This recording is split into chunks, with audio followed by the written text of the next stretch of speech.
Chers abonnés des États-Unis d'Afrique, bonjour. Je suis Dorel, une jeune africaine étudiante en contrôle de gestion et la première représentatrice des États-Unis d'Afrique. Aujourd'hui, nous avons l'honneur de vous présenter un jeune Gabonais qui est placé à la tête d'une confédération nommée Sésame, qui réunit plusieurs nationalités africaines ici au Maroc de la section Casablanca. C'est M. Daniel Mesui. En même temps, il est placé à la tête de 5 petites entreprises, dont Eden English Club, où il dispense des cours d'anglais. Et il est aussi polyglotte et se perfectionne en darija, dialecte marocain, et en mandarin. Pour son statut de président de la Sésame Casablanca, nous recevons pour vous M. Daniel Mesui.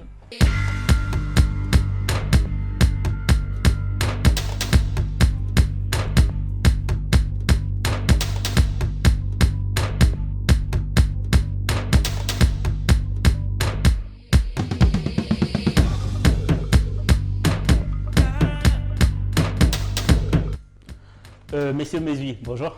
Bien le bonjour à vous. Merci. Monsieur Mesui, déjà merci de nous avoir reçus chez vous Le plaisir est pour moi. au nom de la jeunesse africaine. Tout à fait. Donc déjà, dites-nous, pouvez-vous vous présenter devant toute la jeunesse africaine, s'il vous plaît? Bien évidemment. Alors, pour ceux qui ne me connaissent pas, je réponds au nom de Daniel Mesumundon Abesolo. Pour des raisons panafricanistes, je dirais que je suis sésamien de nationalité et gabonais d'origine. Alors, je fais un Master 2 en nouvelle tendance du droit international à la faculté de sciences juridiques, économiques et sociales de Nchok, Casablanca. Wow, d'accord, c'est parfait. Alors dites-nous, depuis combien d'années êtes-vous hors de votre patrie? Ah, ok. Alors, aussi nostalgique que cela puisse l'être, ça fait déjà 5 ans que j'ai quitté mon merveilleux pays qu'on appelle le Gabon, Très beau Gabon. que je chéris énormément et qui me manque. D'accord, c'est parfait. Aujourd'hui, nous savons que vous êtes président d'une association qui réunit plusieurs pays africains. Tout à fait. Alors dites-nous, que représente la Sésame pour vous? Alors, de par sa dénomination d'abord, la Sésame, c'est la Confédération des élèves, étudiants et stagiaires africains étrangers au Maroc. D'accord. La Sésame, pour moi, d'accord, elle représente ce que l'eau représente pour le poisson. Voilà. Cela reviendrait à dire que c'est l'espace vital à l'intérieur duquel je peux m'identifier. D'accord, ouais. D'accord? C'est cet espace-là à l'intérieur duquel je peux acquérir de l'expérience. Et c'est aussi cet espace où je peux avoir ce brassage culturel qui fera en sorte que l'on ne puisse plus parler de Gabonais, de Togolais, de Burkinabés, de Guinéens, de Maliens ou de Camerounais, mais qu'à l'intérieur de tout cela, on pourra dire que c'est l'Afrique qui gagne. D'accord, merci. Et alors dites-nous, quel est le rôle de la Sésame et quelle est sa mission exactement?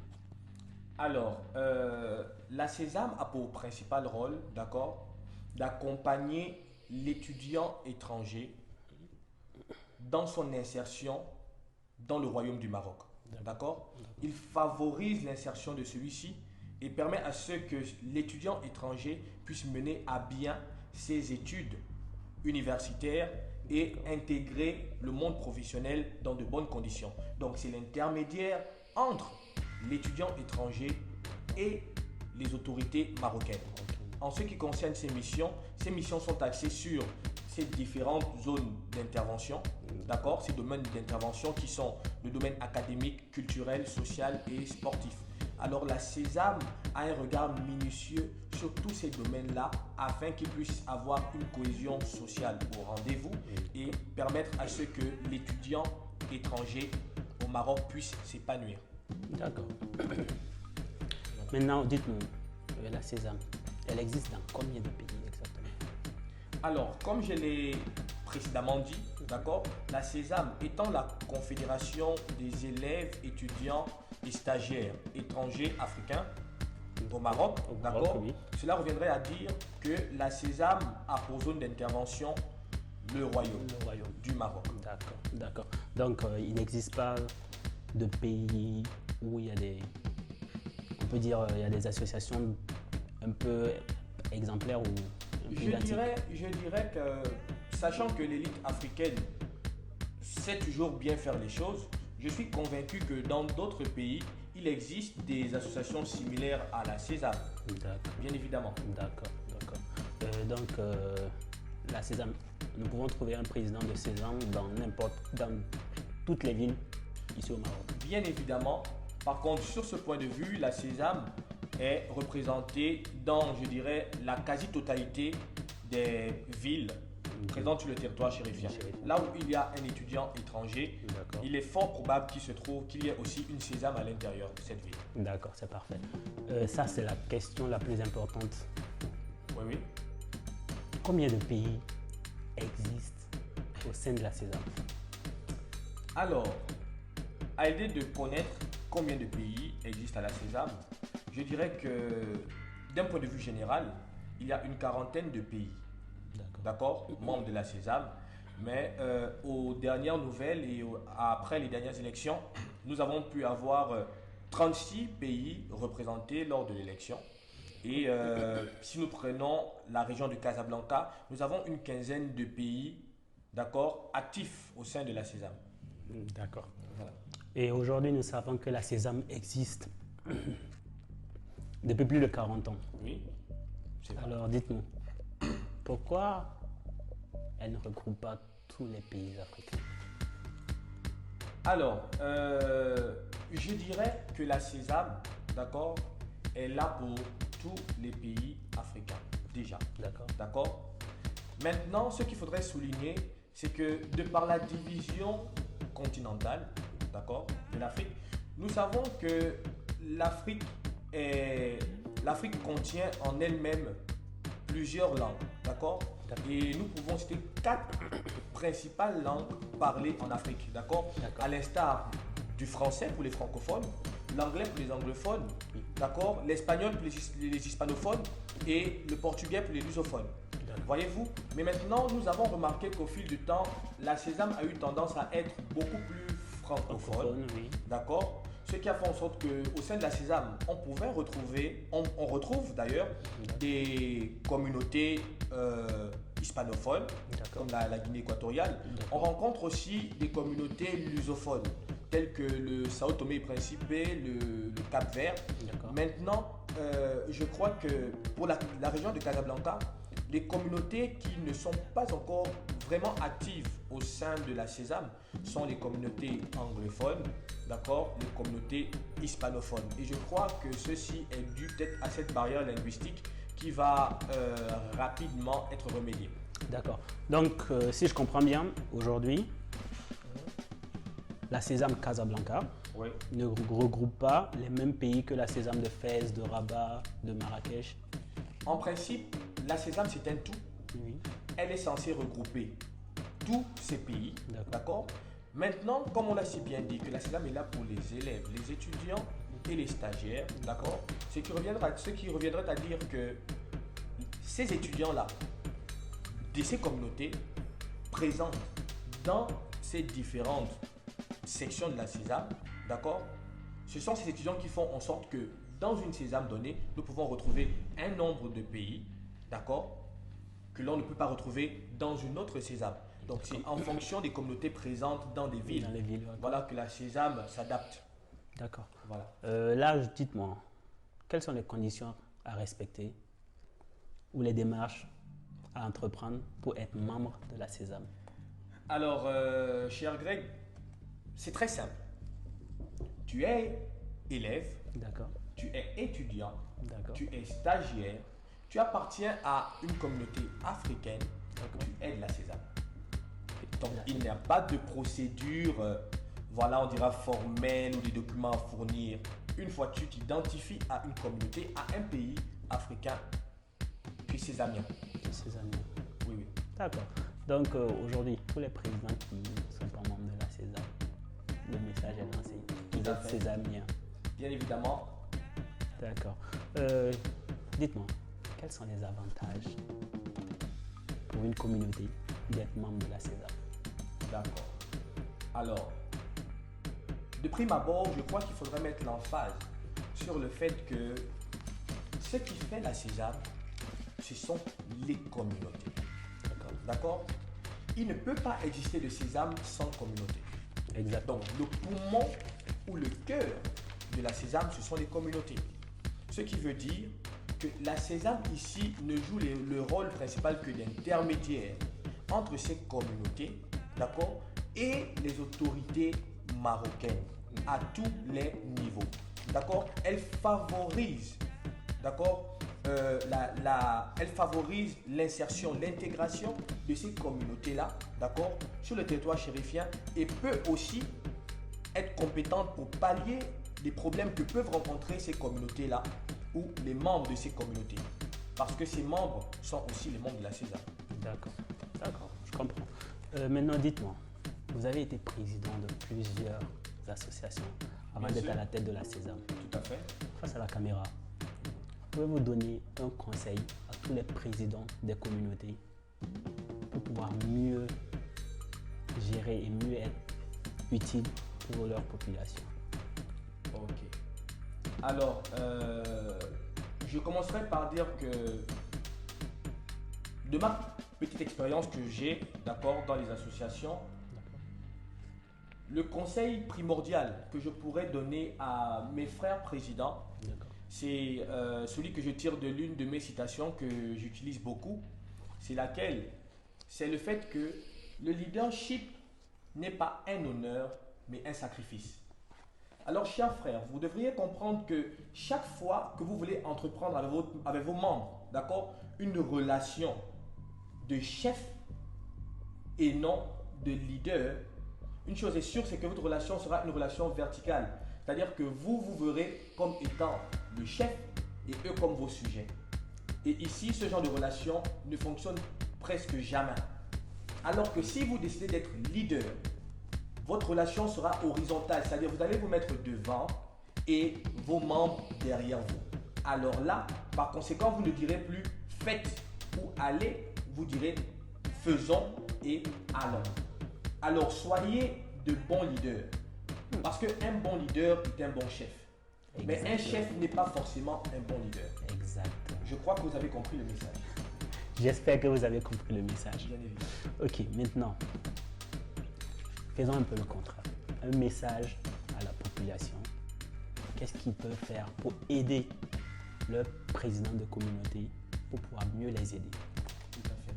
La meilleure manière pour un étudiant, d'accord, d'aider les présidents ou les bureaux ou les associations qui les représentent ici sur le territoire chérifien serait premièrement de se rapprocher de ces associations-là. Voyez-vous, parce que le constat, je dirais, déplorable ou encore triste que nous avons pu faire, c'est que la plupart du temps, lorsque les étudiants viennent ici, ils ont une certaine réticence à l'endroit des associations pour plusieurs raisons, voilà, dont je vais me faire le privilège de ne pas en parler, ok? Mais je crois que l'association dans un pays étranger est indispensable. Exactement. Parce que vos associations, vos présidents sont vos premiers représentants. Ce sont ces personnes-là qui pourront, en cas de problème, d'accord, vous défendre, d'accord, dans les plus grandes hauteurs du Maroc. Ce sont aussi ces associations-là qui pourront faire en sorte, bien sûr par le truchement de leurs activités, qui pourront faire en sorte que vous puissiez vous retrouver dans votre pays, mais à l'étranger. Exactement. Voyez-vous, donc il est très important d'être dans vos associations, il est très important d'aller vers vos présidents et je suis sûr qu'ils vont toujours avoir le mot juste à la place qu'il faut. Je vous remercie. Exactement. Merci beaucoup pour le message. Maintenant, M. Mesui, que pensez-vous de l'initiative États-Unis d'Afrique? Alors, comme je l'ai si bien dit lors de notre premier rendez-vous, j'ai dit que c'est, voyez-vous, nous avons beaucoup de divertissement sur les réseaux sociaux. Exactement. Mais nous avons peu d'instruction. Lorsqu'il s'agit de parler de musique, de loisirs, de conflits qu'il y a, de jeunesse, de génération et autres, là nous voyons un engouement de la part de l'élite africaine, de la jeunesse. Mais lorsqu'il s'agit d'une plateforme instructive, nous voyons un grand désintérêt. C'est à notre désavantage. Voyez-vous? Et parmi les plateformes qui figurent en ligne de mire en matière d'instruction de l'élite africaine que nous sommes, la plateforme des États-Unis d'Afrique, d'accord, s'y trouve. C'est la raison pour laquelle ce projet est à féliciter, à encourager, d'accord. Et je vous invite massivement à vous abonner parce qu'il y aura beaucoup de programmes, beaucoup de projets qui seront bénéfiques pour toute la jeunesse africaine et qui va préparer et garantir l'élite de demain. Je vous rassure de cela. Merci beaucoup, Monsieur le Président, pour ce message. Maintenant, un message pour le peuple sénégalais et tous les peuples qui se battent actuellement pour une Afrique meilleure. Ok. Alors, je crois que je vais me prononcer dans toute la transparence et toute la neutralité. D'accord? Pour ce faire, je crois que je vais commencer mon intervention par une petite histoire, d'accord, qui se passe au royaume des animaux. D'accord. Alors, ici, c'était un lion qui a été piégé dans une cage, voyez-vous? Et se meurant de douleur et de famine, il y avait une brebis qui passait par là. Alors le lion supplia la brebis de lui venir en aide. Et ici, il a fait une promesse à la brebis, disant à la brebis que si tu me libères, je te promets de ne pas te manger. La brebis, un peu douteuse, mais après bonne réflexion et bon sens, a décidé de sauver le lion. Lorsqu'elle libéra le lion rempli de famine a directement sauté sur cette brebis-là pour vouloir la dévorer. Et la brebis a rappelé au lion la promesse qui a été faite, celle de ne pas la manger. Exactement, oui. Mais ici, il y avait d'autres animaux qui passaient par là. Ayant été au parfum de la situation, beaucoup d'animaux, par peur d'être mangés par le lion, ont décidé de prendre la part du lion pour que le lion mange cette brebis. Mais il y avait un seul animal qui a préféré mener l'enquête un peu plus loin pour avoir une analyse plus profonde, pour voir si vraiment le lion avait le droit de manger cette brebis. Et c'était qui? C'était la tortue. Wow. Aussi lente qu'elle pouvait être, mais elle était sage et intelligente. Exactement. Ce qui a fait en sorte que la tortue a demandé au lion: pourquoi tu veux manger cette brebis alors que tu as fait la promesse de ne pas la manger? Il a dit: c'est parce que je suis affamé, très affamé. Et j'ai enduré des choses horribles dans cette cage. La tortue a dit: est-ce que tu peux nous faire un exemple des douleurs que tu as pu endurer dans la cage? D'accord. Alors la tortue demanda au lion de retourner dans la cage pour essayer de voir comment il souffrait. D'accord. Le lion, tout bêtement, en retournant dans la cage, la tortue a fait quoi? La tortue a simplement rebloqué à nouveau la cage. Les autres animaux se sont posé la question de savoir: mais pourquoi tu as fait une telle chose? La tortue a dit: voyez-vous, ce qui arrive à la brebis aujourd'hui peut nous arriver demain. Exactement, oui. Qu'est-ce qui vous dit que c'est parce que le lion va vous épargner aujourd'hui en mangeant la brebis que ce ne sera pas vous les prochains demain? Exactement. Quelle est la morale ou la leçon même de cette petite histoire?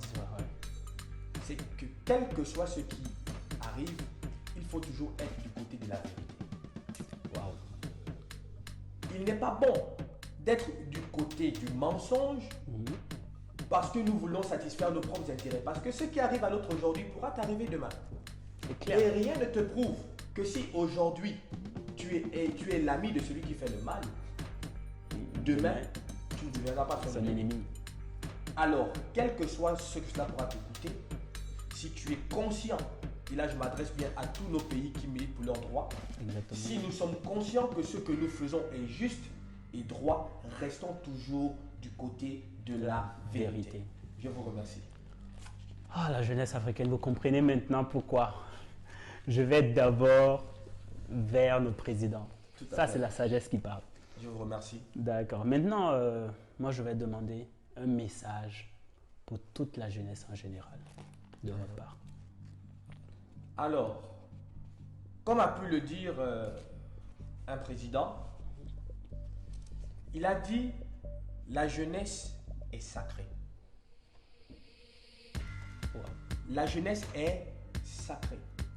indépendamment de tout ce qui peut se passer actuellement avec la jeunesse, d'accord, en matière de dépravation des mœurs et bien d'autres, je suis convaincu d'une chose, c'est que même si il y a 80% de la jeunesse, de l'élite africaine, d'accord, qui peut encore sommeiller, d'accord, ou encore qui s'est éloigné de ses objectifs et de sa vision, je crois qu'il y a encore ce 20% de personnes de la jeunesse qui peut servir d'exemple en étant de bons leaders pour les autres, afin que celle-ci puisse porter l'étendard de l'Afrique dans les plus hautes sphères de la scène internationale.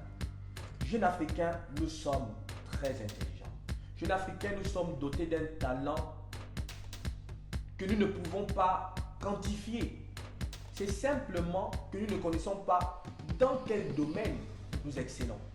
Alors si j'ai un conseil à te donner, ne cherche pas à faire comme tout le monde, sois la meilleure version de toi-même. Vois-tu? Parce que aussi longtemps que les 5 doigts de la main n'ont pas la même dimension, aussi longtemps, nul ne pourra avancer de la même manière. Personne n'avance de la même manière. Alors, je terminerai en te disant ce que Martin Luther King a pu dire. Qu'est-ce qu'il a dit? Il a dit que si les autres volent pour avancer et que toi tu ne peux pas voler, cours. Moi je dirais cours vite. Ouais. Si eux ils courent vite et que toi tu ne peux pas courir vite, cours normalement. Si tu ne peux pas courir normalement, marche. Si eux ils marchent et que toi tu ne peux pas marcher, rampe. Mais de toutes les manières, avance. La plus grave erreur serait de rester sur place et décider de ne pas avancer parce que tu penses que certaines circonstances de ta vie t'empêchent de le faire. Je suis désolé mon frère. Tant que Dieu te donne le souffle de vie, tu as la capacité de te distinguer dans la société. Là était mon message pour vous. Je vous aime énormément. Merci beaucoup le président. Je vous en prie. Merci énormément le président. Maintenant on dit tout ce qui est bon ne dure pas. Monsieur le président, vu que vous êtes le président de toute cette jeunesse de la diaspora ici au Maroc, devant la caméra, un message pour nous, ton peuple. Alors, ce que je dirais est très simple. En ce qui me concerne, j'ai voué mon temps, ma disponibilité, mon savoir-faire et la petite sagesse que Dieu m'a donnée au service de l'étudiant africain ici au Maroc et plus particulièrement à la section régionale de Casablanca. J'ai décidé de me former au sein de la César. J'ai décidé de ne pas être un chef, mais d'être un leader. Et je vous dis, je suis encore à l'école du leadership. Je ne suis pas encore arrivé parce que chaque jour, j'apprends de nouvelles choses. Et je vous garantis que plus tard, par la grâce de Dieu, je ferai partie de ces acteurs-là qui vont être l'élite africaine et qui pourront représenter l'Afrique dans les plus hautes sphères de ce monde. Merci beaucoup. Merci le président. C'est moi qui vous remercie. Au nom de toute la jeunesse africaine, je vous remercie encore pour tout ce que vous faites pour nous et pour l'image que vous donnez à la jeunesse africaine devant ces autorités et devant nos pères. C'est pour moi un plaisir.